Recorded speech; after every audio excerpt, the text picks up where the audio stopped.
Hey everyone, it's Angela from Home is for Making. Today I'm going to be making one of my favorite recipes for gingerbread cookies. It is a keto recipe, sugar-free, that tastes really great. I am using a recipe from All I Dream About Is Food. Carolyn's recipes are the best as far as I'm concerned for keto recipes. I use her recipe as a base. I switch a few things, so I'm going to go through what I do and hopefully inspire you to make some healthier version of gingerbread cookies this holiday season. Let's start by going over ingredients. First, you're going to need some coconut flour. I like to pick up my flours on Amazon or from Costco whenever possible. Almond flour as well. I go for organic always. You're going to need some swerve. I use the granular swerve and the brown, like brown sugar type of thing. Those are your sugars. You're going to need some xanthan gum and salt. Ginger, I get it in a bag in bulk. Again, organic. Baking powder, always go for aluminum free. Maple syrup, I go for organic, and yes, I know it's not keto. You can use one of your other sugar-free syrups if you like. I'm out, and I do like this in the recipe, and I figure with a small amount you put in this, it's okay. And then in place of cinnamon and clove spices, I like to use my essential oils. The Vitality Line oils are great for baking, so I will substitute those in. I'll tell you the measurement conversion, and I'll post the chart here as well so that you know how to put in the Vitality oils in place of the spices, and it's a great way to use your oils as well. You're going to also need some eggs, right from chickens. Go for organic if you don't have chickens, organic free range. Also, I like to use butter instead of coconut oil. I just find the taste is more of what I associate with my mom's gingerbread recipe, which is what I love. You can find that recipe over on the blog, but today we are making a keto version of one of my favorite holiday cookies. Okay, to get started, we're going to start with our dry ingredients, and I do want to state that the recipe I'm basing off of is from Carolyn. All Day I Dream About Food. Check her website out. She's got great recipes, and her full recipe for the gingerbread cookies is there. So we're going to start out with 4 cups of almond flour. You measure that into your glass bowl or whatever bowl you have. I like to use glass. So with keto baking, I find, or even gluten-free baking, I use a lot of almond flour. And so you want to make sure you're buying it in the biggest portions you can to save some cash. Sometimes your local mill will also have organic flours. Not always, but it's a good place to check out. Then you're going to follow that with 1 cup of coconut flour. And I just like to blend those a little bit before I get any further. I find that mixing the dry ingredients definitely helps first. And you could use a hand mixer too. I just don't. I use a whisk whenever possible. Get a little extra arm workout. Okay, that's good enough. So then next we're going to add the ginger. And we want to add 2 tablespoons, so it's a lot of ginger. 2 tablespoons of ginger. And then since the oils are what I'm substituting for the other spices, I'm going to wait until I add some of my wet ingredients in. That's how I like to do it. So next we're going to skip to the baking powder, and you want 2 teaspoons of baking powder.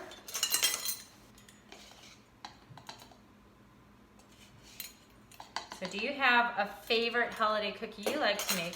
And if so, have you found a healthier recipe to substitute, or do you just substitute out some of the ingredients? Because that's what I used to do. I used to just make sure that we were using organic ingredients and whole wheat flour. That's how I kind of started with changing our recipes over. So if you do the same, let me know down in the comments. Okay, so then we're going to do xanthan gum. It's like a thickener, so I like to keep this in the ingredient. I know some people say it's not keto. I've read a couple different recipes. Again, you're not going to be eating a lot of these, or you shouldn't be eating a lot of these. It's still a treat, and you're going to watch your portion size. So I think it's okay. So a teaspoon of xanthan gum, then you're going to do a ½ teaspoon of salt. I like to use the pink Himalayan salt. I find just gives you better flavor. I use a lot of it with being keto anyways. I add that to my water for my electrolytes. Then we're going to do the wet ingredients. No, we're not. We haven't done sweetener yet. Okay, so for the sweetener, this recipe calls for the granular swerve. What I like to do with any of my, sorry for the rattling, any of my gingerbread cookie recipes and a lot of cookie recipes is I like to do half and half. Half brown, half white. So that's what I'm going to do with the swerve as well. I really like the brown. It just gives it a nice caramely almost flavor to it that I find goes really well, especially with gingerbread cookies and even chocolate chip when I make them. Just really yummy, and it's something I grew up doing, so there's that too. It just tastes like the ones I used to make all the time. So you mix that in and get the clumps out as best as you can before you start adding the wet ingredients. Takes a little bit to blend it this way.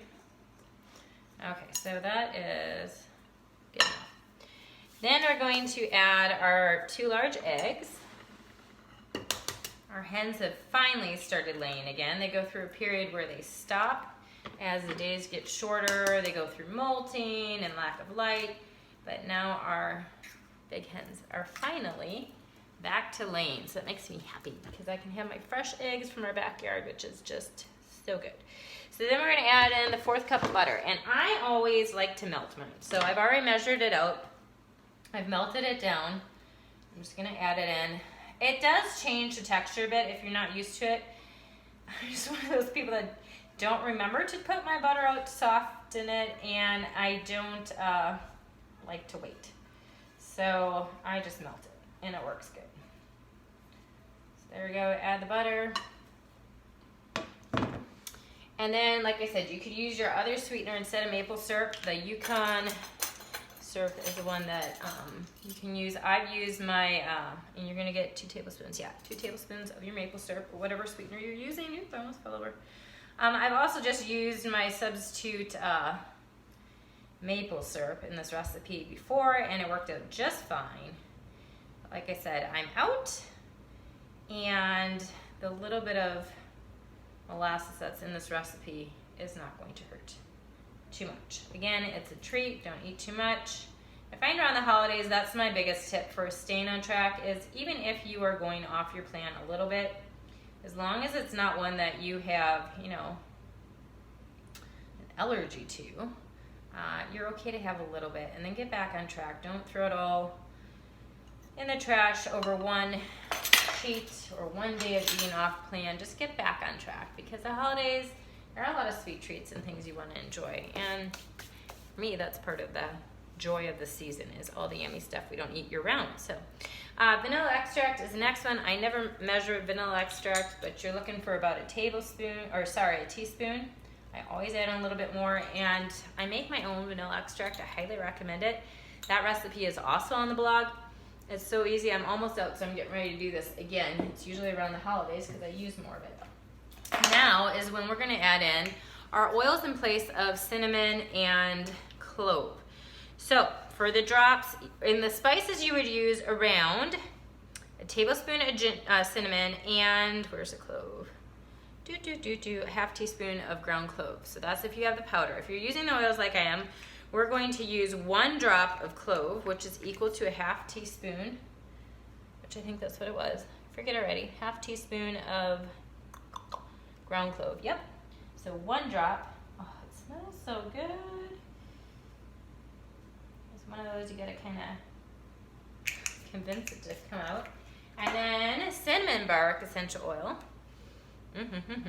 You're supposed to have 2 tablespoons of ground, or sorry, where are we here? Cinnamon. 1 tablespoon of ground cinnamon. So I'm going to put 2 drops of the cinnamon bark. This one comes out a little bit faster. So then you're going to mix all this in, and I will be right back.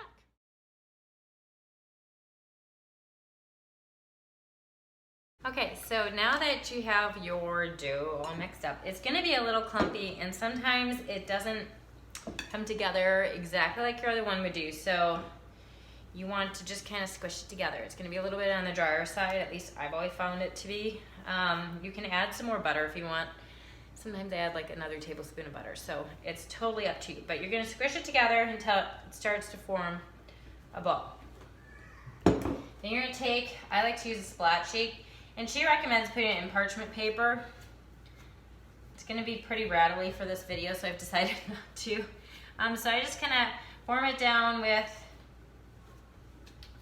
my hand, the palm of my hands. Make sure I have a little bit of almond flour next to me so nothing gets too sticky. Put a little bit on my rolling pin. And just take my time rolling it out. You want it to be about 1/4 of an inch thick. And if it cracks a little bit, just kind of squish her back together. Kind of form it in a round disc-like shape.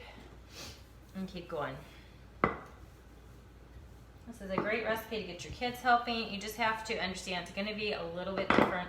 All recipes that I've tried that are not, you know, the old-fashioned ones, they take a little bit to figure out sometimes to see what's going to work for you, taste-wise, texture-wise, all that kind of thing. So hopefully you'll like this one. So I got my little gingerbread and a little bit of almond flour. Carefully wiggle him back and forth there. And then carefully press him out of the cookie cutter, like so. And then put him on a prepared sheet. Little men, you wanna preheat your oven to 275.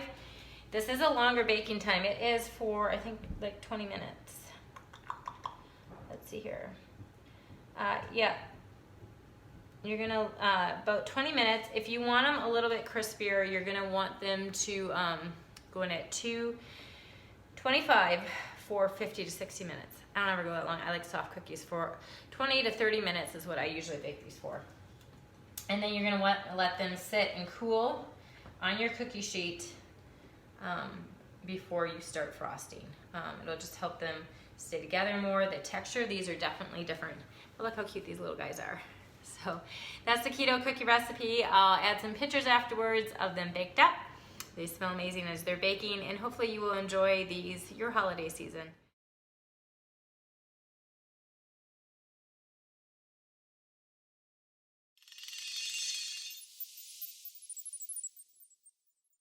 Okay, so now that your cookies are baking, it takes a little bit, so you may as well make your frosting. I left out a little bit of extra butter. I like butter in my frosting. And from All Day I Dream About Food, she used like a, what is it called? Royal icing. And I follow some of the ingredients. My hair is so crazy in here. I follow some of the ingredients, but I like to add butter. So I whipped about 3 or 4 tablespoons of butter previous to the video so that it wouldn't be so loud. We're gonna add in about a tablespoon of egg white powder. Wow. And then we're gonna eyeball the powdered sugar as we go. I'm gonna start and stop video so that you're not hearing the hand mixer on. And I also like to add vanilla to mine and a pinch of salt.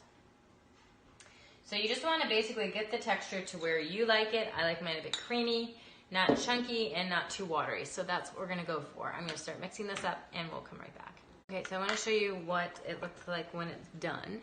It's kind of like frosting usually is, right? So I did add a little bit of water to this.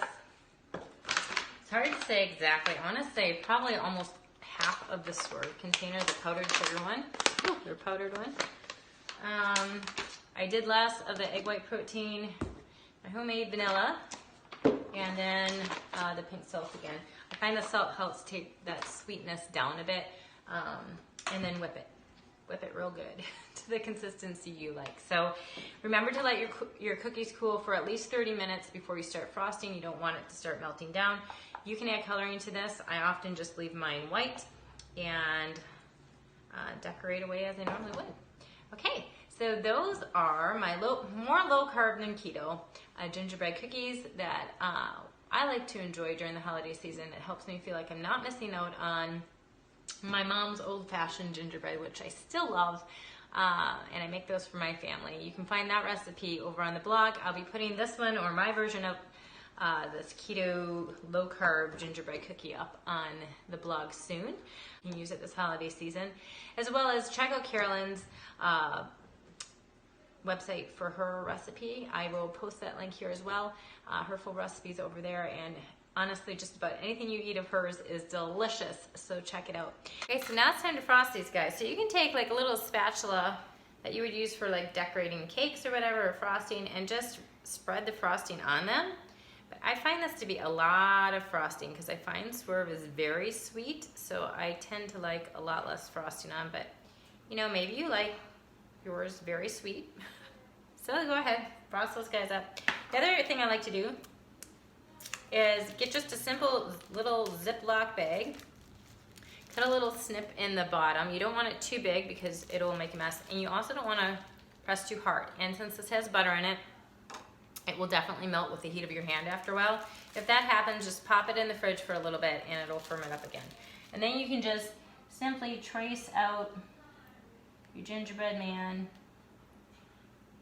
and decorate them that way. It's less frosting, it gives it a bit of sweetness without overpowering it. I just find Swerve to be a little sweet, and actually most of the substitute sweeteners. You can go as thin or as thick as you like. You have the fancy frosting bags. You can use those too in your tips. I just find this is usually right there in my kitchen and just easier. Just don't press too hard because these bags do tend to pop, especially if you've been frosting for a while. And yeah, so little simple decoration and your little guy's good to go. There you go. So I hope you enjoy this recipe for keto or more so low carb gingerbread cookies. Again, check out the blog for Carolyn over at All I Dream About Is Food. I'll put that link here. Also check out on my blog where I will post the recipe I used off of hers, including the frosting, as well as subscribe to the YouTube channel, follow along on Instagram and Facebook, and subscribe to the blog. All the places. And share, so your friends that also want to eat a healthier version of their favorite recipes can do the same. Until next time, this has been Angela from Home is for Making. Thank you for joining me today. Bye for now, and have a happy holiday season.